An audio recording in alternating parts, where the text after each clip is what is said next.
Ça, c'est l'épargne maintenant. C'est l'argent que le gouvernement vous prélève ou bien que vous pouvez prélever directement dans votre salaire pour atteindre un objectif précis.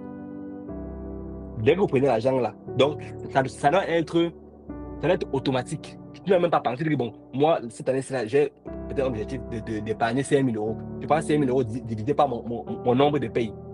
Dès que l'argent là tombe là, tu prends l'argent là, tu mets de côté. Tu ne réfléchis plus par rapport à ça. C'est ça l'épargne, c'est automatique. Ne dis pas que non, moi, je compte sur moi-même, quand on me payer, avec ma bonne volonté, je vais épargner. Jamais de la vie. Le jour où tu vas, si tu ne mets pas ça en automatique, le jour là, tu vas recevoir ton salaire, tu vas te dire que bon, ce n'est pas grave. Si je n'épargne pour aujourd'hui, ça fait quoi? Tu me regardes. C'est pas grave.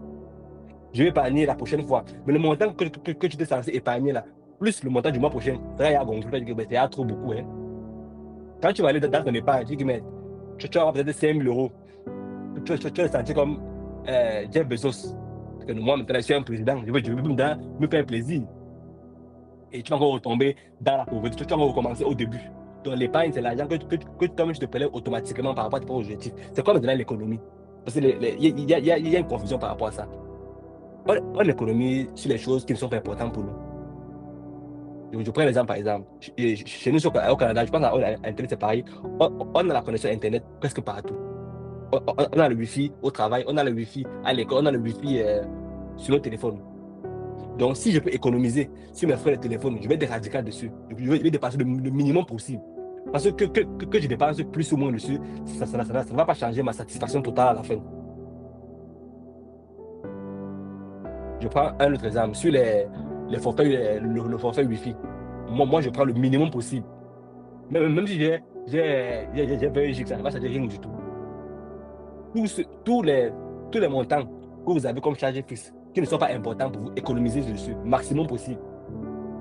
Si pour vous, avoir un logement là où, là où c'est très confortable, vous en foutez, vous voulez seulement un lit là où vous voulez dormir. En termes de loyer, vous devez avoir le loyer le plus minimal possible. Parce que moins vous dépensez, plus vous avez la capacité d'augmenter votre épargne. Et ça avec l'épargne qu'on fait des choses intéressantes. Sans argent, on ne peut rien faire, honnêtement.